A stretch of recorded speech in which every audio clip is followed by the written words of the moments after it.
By Amber Phillips June 20. This post has been updated with the latest news. By separating families at the border, President Trump couldn't have handed Republicans in Congress a more politically perilous situation to deal with if he tried. And just as Republicans in Congress had decided to stake their necks out to fix his manufactured crisis, Trump pulled the plug on everything.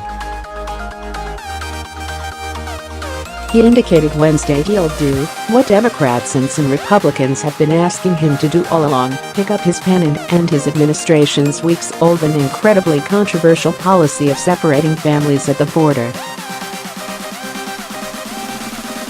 His announcement came just as Republican leaders in Congress were trying to pass legislation to end the policy themselves. Trump and Kirstjen Nielsen's embarrassing surrender on separating families at the border. You could argue Trump just gave Republicans a break.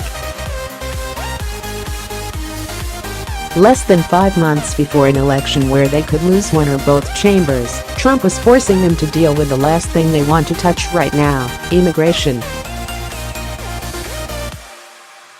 Now, they may not have to.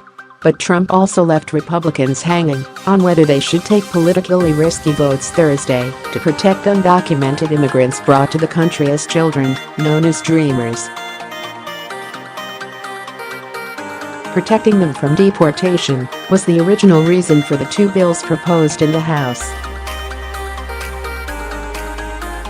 As the border separation crisis escalated, ending the president's policy had been a main driver for Republicans to vote on legislation